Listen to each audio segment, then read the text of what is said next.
जय श्री कृष्ण दोस्तों।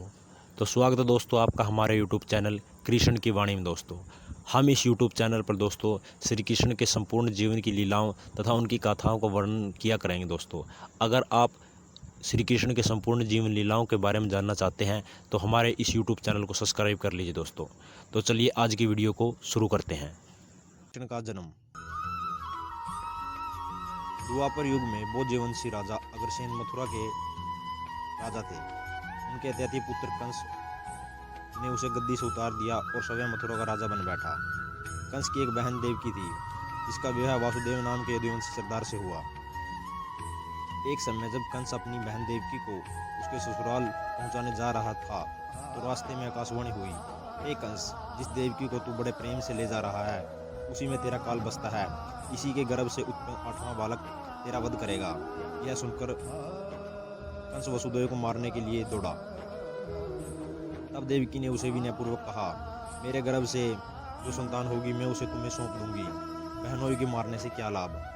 कंस ने देवकी की बात मान ली और मथुरा वापस चला गया। उसने वसुदेव और देवकी को कारागृह में डाल दिया। इसी बीच नारद मुनि ने कंस से भेंट की और उसे विचलित कर दिया कि क्या पता कौन सी संतान उसके विनाश का कारण बने। यह सुनते ही कंस ने यह तय कर लिया कि वह देवकी के और वसुदेव की सभी संतानों को मार डालेगा। देवकी और वसुदेव की एक एक करके 7 संतानें हुई और 7 जन्म लेते ही कंस ने मार डाला। 8वां बच्चा होने वाला था। कारागार में उन पर कड़े पहरे लगा दिए गए। उसी समय नंद जी की पत्नी यशोदा को भी बच्चा होने वाला था। उन्होंने वसुदेव और देवकी के दुखों देखकर 8वें बच्चे को रक्षा करने का उपाय सोचा। इस समय वसुदेव और देवकी को पुत्र पैदा हुआ। उसी समय यशोदा के गर्भ से एक कन्या ने जन्म लिया जो और कुछ नहीं सिर्फ माया थी। जिस कोठरी में देवकी और वसुदेव कैद थे उसमें अचानक प्रकाश हुआ और उनके सामने शंख चक्रधारी गदाधारी चतुर्भुज भगवान प्रकट हुए।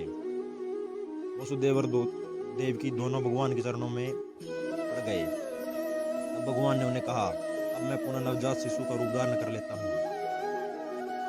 गोकुल मंडल के मुखिया नंद और उसकी पत्नी यशोदा भी उनके कष्टों से बहुत दुखी थे।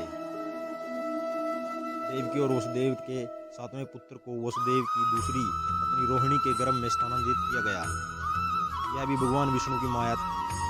रोहिणी नंद और यशोदा के साथ वृंदावन में रहती थी। उस बच्चे को बाद में बलराम के नाम से जाना गया।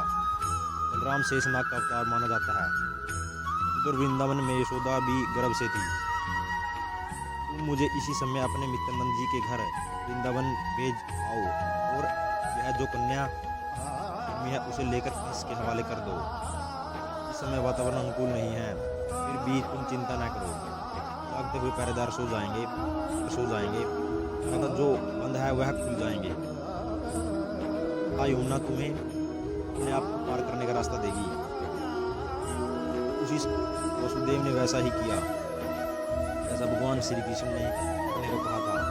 जैसे कि देवकी ने नंद ने श्री कृष्ण को जन्म दिया, वसुदेव ने एक टोकरी में रखकर वृंदावन के लिए निकल पड़े। वह दिन अलौकिक था। कारागार के पहरेदार सो रहे थे। यमुना नदी भयंकर उफान पर थी। यूं ही वसुदेव यमुना को पार करने के लिए नदी में पांव रखा तो नदी ने उन्हें रास्ता दिया। उस समय तूफान और बारिश के बीच नन्हे कृष्ण की रक्षा के लिए शेषनाग भी पहुंच गए। यह दृश्य अत्यंत अद्भुत था। भगवान स्वयं पृथ्वी पर आए थे दुष्टों का दमन करने के लिए। वहां उन्होंने नवजात शिशु को यशोदा के साथ सुला दिया और कन्या को लेकर मथुरा आ गए। कारागृह के फटाक पुनः बंद हो गए। कंस को सूचना मिली कि वसुदेव देवकी बच्चा पैदा हुआ है। वह कारागृह में पहुंचा तथा नवजात कन्या को छीनकर पृथ्वी पर पटक देना चाहा, परंतु वह कन्या आकाश में उड़ गई और वहां से कहा, अरे मूर्ख, मुझे मारने से क्या होगा। तुझे मारने वाला तो वृंदावन में जा पहुंचा है। वह जल्दी ही तुझे तेरे पापों का दंड देगा। तेरा अंत अब समीप है। यह सुनकर कंस को बहुत गुस्सा आया और वह वृंदावन में नवजात बच्चों को मारने के लिए कई दैत्य भेजे। इसी के साथ दोस्तों वीडियो समाप्त होती है।